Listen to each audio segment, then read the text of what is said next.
سب سے پہلے معروف روایت گھوڑوں کی دموں والی روایت، آج اس کے اوپر ہم گفتگو تفصیل سے کریں گے۔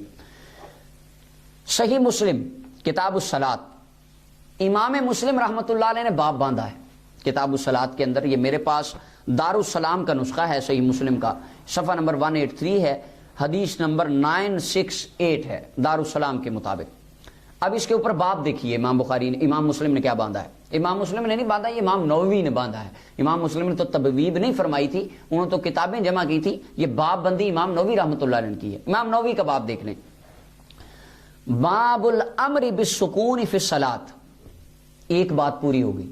باب ہے نماز کے اندر سکون کرنے کا حکم دینا، والنہی عن اشارۃ بالید ورفعها عند السلام، یہ دوسری چیز ہو گئی۔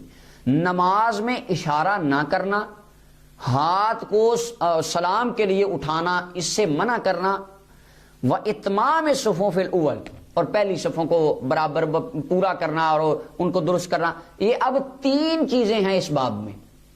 کتنی ہیں؟ جو جب ہم حدیث پیش کرتے تو ہمارے کو سادہ لوگ بندوں کو خارجی کہتے ہیں وہ تو سلام والی حدیث ہے، سلام کا باب ہے، سلام کے باب میں حدیث ہے، تم اسے اور استدلال کر رہے۔ تو اس میں سلام کی بات نہیں ہے، اس میں 3 باتیں ہیں۔ نماز کے اندر سکون اختیار کرنا پہلی بات ہے، اشارہ اور سلام کے لیے ہاتھ کو نہ اٹھانا یہ دوسری بات ہے، پہلی صفوں کو پورا کرنا یہ تیسری بات ہے۔ اب یہ 3 باتیں ہیں۔ اب اس کے نیچے جو حدیث لے کے آئے نا گھوڑوں کی دموں والی، مشہور ہے، اس کے اوپر خوارج دوست ہمارے کہتے ہیں کہ وہ جو گھوڑوں کی دموں والی روایت ہے نا، وہ ایک ہی حدیث ہے سلام کے لیے، اس کے تفصیل اگلے الفاظ اگلی حدیث میں ہے، تو تم وہ سلام والی روایت کو، اس میں تو صحابہ نماز میں ایک دوسرے کو ایسے ایسے کر رہے تھے، سلام کر رہے تھے، تو نبی صلی اللہ علیہ وسلم فرمایا تھا نماز میں سکون اختیار کیا کرو، تو یہ رفع یدین کے بارے میں نہیں آئی، یہ تم یوں ہی لگا دیتے ہو رفع یدین پہ، رفع یدین کے تو اس میں ذکر ہی نہیں ہے۔ اچھا وہ اس کو کہتے ہیں کہ یہ ایک ہی حدیث ہے سلام والی۔ یہ سن لیجئے، صحیح مسلم کے اندر یہ جو گھوڑوں کی دموں والی بات، یہ ایک حدیث نہیں ہے، ایک حدیث، ایک واقعہ بھی، یہ کل 3 مختلف حدیثیں ہیں اور 3 مختلف واقعات ہیں جن کو امام مسلم نے لکھا۔ اب دیکھیے، یہ میرے پاس ایک تو صحیح مسلم ہے، دوسری یہ میرے پاس مسند احمد بن حنبل ہے، اس کی 6ٹھی جلد ہے، حدیث جابر بن سمرہ۔ اچھا یہ حدیث نمبر میں آپ کو ساتھ ساتھ بتاتا ہوں۔ پہلا واقعہ دیکھیے، حضرت جابر بن سمرہ رضی اللہ تعالیٰ فرماتے ہیں، سنن النسائی حدیث نمبر 1185 اور صحیح مسلم حدیث نمبر 968 ہے۔ اس کے اندر حضرت جابر بن سمرہ رضی اللہ تعالیٰ فرماتے ہیں، داخل علینا رسول اللہ صلی اللہ علیہ وسلم، ایک دن نبی کونین صلی اللہ علیہ وسلم ہم پر داخل ہوئے۔ مسند احمد بن حنبل کے اندر حدیث نمبر 20522 ہے، مسلم بھی بتا دی، نسائی بھی بتا دی اور مسند احمد کی بھی بتا دی، اور میرے پاس جو نسخہ ہے یہ دار احیاء التراث العربی بیروت کا ہے۔ جابر بن سمرہ فرماتے ہیں ہم پر، اب لفظ سنیے گا ذرا، داخل علینا رسول اللہ صلی اللہ علیہ وسلم، نبی صلی اللہ علیہ وسلم ہم پر داخل ہوئے، حضور ہم پر تشریف لائے، نحن رافعی ایدینا فی الصلاۃ، یہ سنن نسائی کے بھی لفظ ہیں، مسند احمد کے بھی لفظ ہیں، کہ ہم نماز کے اندر رفع یدین کر رہے تھے، رافعی ایدینا فی الصلاۃ، نماز کے اندر ہم نماز میں رفع یدین کر رہے تھے، اور نبی صلی اللہ علیہ وسلم تشریف لائے، یعنی حضور نماز پڑھا نہیں رہے تھے، نہ خود پڑھ رہے تھے، نماز ہم پڑھ رہے تھے۔ فقال، آقا کریم علیہ السلام نے فرمایا، ما لی اراکم، میں کیا دیکھتا ہوں تمہیں، رافع ایدیکم، تم اپنے ہاتھوں کو اٹھاتے ہو، کان نازناب خیل شمس، جیسے گھوڑا اپنی دموں کو ہلاتا ہے، اسکنوا فی الصلاۃ، فرمایا نماز میں سکون اختیار کیا کرو، یعنی یہ جو تم رفع یدین کر رہے ہو اسے نہ کیا کرو۔ یہ نبی کونین صلی اللہ علیہ وسلم نے وضاحت کے ساتھ صحابہ کو فرما دیا۔ اچھا اب دیکھیں، یہ ایک بات ہو گئی، ایک واقعہ کمپلیٹ ہو گیا۔ اس کے بعد دیکھیں دوسرا واقعہ، صحیح مسلم حدیث نمبر 968 ہے، اس کے اندر اسی کے اندر آ گیا، اور اس مسند احمد بن حنبل کے اندر حدیث نمبر 20522 ہے، جلد 6 صفحہ 121 ہے، اس کے اوپر ہی۔ اس کے اندر حضرت جناب جابر بن سمرہ رضی اللہ عنہ فرماتے ہیں، اب یہ ایک واقعہ تھا کہ نبی صلی اللہ علیہ وسلم تشریف لائے اور حضرت جابر بن سمرہ فرماتے ہیں ہم نماز پڑھ رہے تھے، نبی صلی اللہ علیہ وسلم فرمایا رفع یدین نہ کیا کرو۔ دوسری حدیث دیکھیں، کہتے ہیں ثم خرج علینا، پھر ایک دن نبی صلی اللہ علیہ وسلم آئے، اور مسند احمد بن حنبل کے اندر حدیث نمبر 20456 کے اندر ہے، کہتے ہیں ثم خرج علینا فرآنا حلقا، ہم حلقے بنا کے بیٹھے تھے. کیا کر رہے تھے؟ گول گول اس طرح. اب نماز میں تو حلقہ نہیں بنایا جاتا کہ اس طرح گول دائرہ بنا کے نماز نہیں پڑھی جاتی.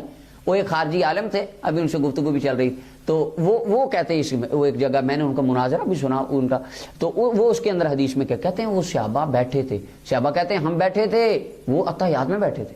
حالانکہ صحابہ فرماتے ہیں ہم حلقے بنا کے بیٹھے تھے، اتحیات میں نہیں بلکہ حلقے بنا کے. نماز میں تو حلقہ نہیں بنایا جاتا. یہ دوسرا واقعہ ہے. تو اس کے اندر آقا کریم علیہ السلام نے فرمایا مالی اراکم عزین، میں کیا دیکھتا ہوں تم ایسے بکھرے بکھرے ٹولیاں بنا کے بیٹھے ہو. یہ واقعہ تحیات کا نہیں ہے، بلکہ صحابہ ویسے بیٹھے دین کی باتیں کر رہے تھے مسجد نبی شریف میں حلقے. یہ واقعہ اور ہے، یہ دوسرا واقعہ ہے. اب تیسرا واقعہ سنیے. تیسرا واقعہ صحیح مسلم حدیث نمبر 970 ہے میرے سامنے، صحیح مسلم کی، اور مسند احمد بن حنبل کے اندر حدیث نمبر 20523 ہے اس کے اندر. اب اس کے اندر آقا کریم علیہ السلام نے کیا فرمایا، یہ بھی جابر بن سمرہ رضی اللہ عنہ سے آپ فرماتے ہیں کہ کننا اذا صلینا، بلکہ میں صحیح مسلم کے الفاظ پڑھتا ہوں، کننا اذا صلینا مع رسول اللہ صلی اللہ علیہ وسلم، اور مسند احمد کے اندر ہے خلف رسول اللہ. پہلے واقعے میں کیا تھا، ہم نماز پڑھ رہے تھے، نبی صلی اللہ علیہ وسلم نے آ کے کیا فرمایا، رفع دین. دوسری میں ہے کہ ہم حلقے بنا کے، ٹولیاں بنا کر، گروپ بنا کر بیٹھے تھے، نبی صلی اللہ علیہ وسلم نے آ کے فرمایا یہ کس طرح بیٹھے. اب تیسرا واقعہ ہے کننا صلینا خلف رسول اللہ صلی اللہ علیہ وسلم، ہم نبی صلی اللہ علیہ وسلم کے پیچھے نماز پڑھ رہے تھے. تو پھر کیا ہوا، قلنا السلام علیکم السلام علیکم واشار بیدہ الی الجانبین، ہم کہتے السلام علیکم السلام علیکم، دونوں طرف اشارہ کرتے. اور یہ آپ جانتے ہیں ابتدائی اسلام میں کہ ابتدا میں جب کوئی اگر بندہ آتا آ کے پوچھتا کہ یہ کتنی رکعت ہے، تو ہلکا پھلکا یہ سلام کرنے کی اشارہ اجازت تھی پہلے، تو یعنی وہ کر لیتے تھے. بعد میں نبی صلی اللہ علیہ وسلم نے اسے منع کر دیا. اس حدیث کے اندر ہم ہاتھوں سے اشارہ کرتے السلام علیکم جی وعلیکم السلام. نبی صلی اللہ علیہ وسلم فرمایا علامہ تؤمنون تؤمنون بیدیکم، فرمایا کیا ہو گیا، تم اشارے کرتے ہو اپنے ہاتھوں کے ساتھ، کانہا اذناب خیل شمس، جس طرح کر گھوڑا اپنی دمیں کو ہلاتا ہے. رفع الیدین کی حدیث میں بھی وہی الفاظ ہیں، سلام کی حدیث میں بھی وہی الفاظ ہیں، لیکن واقعہ جدا جدا ہے. رفع الیدین میں یہ تھا نماز صحابہ پڑھ رہے تھے، رسول اللہ آئے، اور سلام کے اندر ہے صحابہ نماز پڑھ رہے تھے، رسول اللہ پڑھا رہے تھے، پڑھاتے ہوئے مصطفیٰ نے اپنی دل کی آنکھوں سے ان کا پیچھے مشاہدہ فرما لیا، اور پھر فرمایا کہ تم اشارہ کر رہے ہو، انما یکفی احدکم ان یدع یدہ الی فخذہ، فرمایا اپنے ہاتھوں کو اپنی رانوں پر رکھا کرو اور سلام پھیر دیا کرو. اب یہ حدیث کے لفظ بتاتے ہیں کہ یہ واقعہ ایک نہیں بلکہ واقعات 3 ہیں. جس میں رفع الیدین سے منع کیا گیا تھا وہ واقعہ تھا کہ صحابہ نماز پڑھ رہے تھے، نبی صلی اللہ علیہ وسلم آئے، اور جس میں سلام سے منع کیا اس میں حضور پڑھا رہے تھے، صحابہ پیچھے پڑھ رہے تھے. یہ فرق ہے. اور اس کے اوپر کچھ خارجی دوست اعتراض کرتے ہیں، کہتے ہیں یہ جو آپ نے حدیث جابر بن سمرہ گھوڑوں کی دموں والی بیان کی، اس سے کسی عالم نے استدلال کیا ہے کہ آپ تو آج بیٹھ کے ادھر کر رہے ہیں کہ جی اس سے رفع دین منسوخ ہو گیا، کسی پہلے امام نے بھی اس سے رفع دین منسوخ ثابت کیا ہے؟ تو میں کہتا ہوں پہلے امام کس امام نے کیا ہے؟ اللہ اکبر، مزہ آ جائے گا.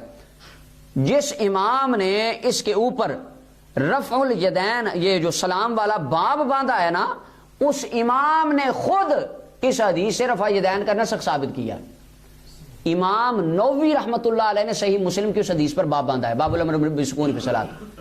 اور امام نووی رحمت اللہ علیہ اپنی کتاب المجموع شرح المہذب کے اندر فرماتے ہیں کہ جو ہمارے احناف دوست ہیں، احناف بھائی، انہوں نے حدیث جابر بن سمرہ سے نبی صلی اللہ علیہ وسلم کا رفع الیدین کو منسوخ کرنا ثابت کیا ہے.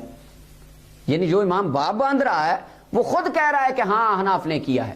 اور اس کے علاوہ ہمارے جو حنفی علماء ہیں ان کے اندر دیکھ لیجئے، یہ البنایہ ہے شرح ہدایہ کی، یہ جو ہدایہ پڑھتے ہیں وہی ہے، ہاں اس کی یہ شرح ہے علامہ بدر الدین عینی رحمۃ اللہ علیہ کی. تو اس کے اندر کتاب الصلاۃ ہے، دوسری جلد ہے، صفحہ نمبر 291 کے اوپر حضرت علامہ بدر الدین عینی فرماتے ہیں وَاسْتَدَلَّ أَصْحَابُنَا بِحَدِيثِ جابر بن سمرہ رضی اللہ عنہ، ہمارے اصحاب احناف نے حدیث جابر بن سمرہ سے یہ استدلال کیا ہے کہ رفع الیدین منسوخ ہو گیا ہے. تو لہٰذا یہ ہم آج بات نہیں کر رہے، یہ 400-500 سال علامہ بدر الدین عینی بھی کر گئے ہیں. اور اس کے علاوہ یہ دیکھیے اللہ اکبر، ملا علی قاری آ گئے، مرکات کمال ہو گئی، مشکات کی اس جیسی شرح کوئی نہیں لکھی گئی. تو مولا علی قاری نے بھی یہ بات کی، صفحہ نمبر 255 ہے، فرماتے ہیں وَلَيْسَ فِي غَيْرِ التَّحْرِيمَةِ رَفْعُ يَدٍ عِنْدَ أَبِي حَنِیفَةَ رحمہ اللہ، تکبیر تحریمہ کے علاوہ کسی میں بھی رفع یدین جو ہے وہ نہیں ہے ہمارے احناف کے نزدیک، امام ابو حنیفہ کے نزدیک، لخبر مسلم، حدیث مسلم کی وجہ سے، صحیح مسلم کی اس حدیث کی وجہ سے، کیا عن جابر بن سمرہ قال خرج علینا رسول اللہ، وہی بات ہے۔ اچھا، اور اگلی بات یہاں پر میں کوٹ کر دوں، وہ رہ گئی، یہ جو میں نے آپ کو فرق بتایا ہے نا حدیث جابر بن سمرہ کا، کہ نبی صلی اللہ علیہ وسلم نے جس حدیث میں سلام سے منع کیا وہ حدیث اور ہے، اور جس میں رفع یدین سے منع کیا وہ حدیث۔ اب آپ کو سمجھے کہ یہ تو فرق آپ کر رہے ہیں، تو یہ کہ کیسے، پہلی تو بات ہے اس کا کوئی علمی رد کرے، جو ہم نے فرق بیان کیا، پہلے تو کوئی بندہ آئے میدان میں اس کا علمی رد کرے اور بتائے کہ نہیں یہ ایک ہی ہے، پہلے تو ایک ثابت کرے، جتنی گفتگو ہم نے کر دی۔ اب اپنی گفتگو کو مزید مضبوط کرنے کے لیے میں مولا علی قاری کی بات کرتا ہوں۔ مولا علی قاری فرماتے ہیں وَأُجِيبَ عَنِ اعتراض البخاری، وہ جو رفع الیدین والا جو کہتے ہیں وہ لکھ دیا، خیر وہ جو اعتراض ہے کہ وہ یہ تو تشہد میں صحابہ سلام کرتے تھے، تو وہ تو وہاں منع کیا گیا تھا جیسے خارجی کرتے ہیں۔ تو امام حضرت مولا علی قاری رحمۃ اللہ علیہ فرماتے ہیں بِأَنَّ الظَّاهِرَ أَنَّهُمَا حَدِيثَانِ، ظاہری بات یہ تو ایک عام طالب علم کو پتہ چل جاتا ہے کہ یہ دو علیحدہ علیحدہ باتیں ہیں۔ ایک نبی صلی اللہ علیہ وسلم کے پیچھے نماز پڑھ رہے تھے جب اشاروں سے منع کیا، اور جب رفع یدین سے منع کیا تو پیچھے نماز نہیں بلکہ الگ سے نماز پڑھ رہے تھے۔ تو یہ مولا علی قاری نے بھی وہ فرق بیان کیا جو پیچھے ابھی میں نے بیان کیا۔ یہ بات صحیح مسلم کی حدیث کی مکمل ہو گئی، اور امام زیلعی رحمۃ اللہ علیہ نے نصب الرائیہ کے اندر، علامہ نووی نے المجموع کے اندر، بدر الدین عینی نے بنایا کے اندر، مولا علی قاری نے مرقات کے اندر، سب ائمہ نے اس حدیث سے استدلال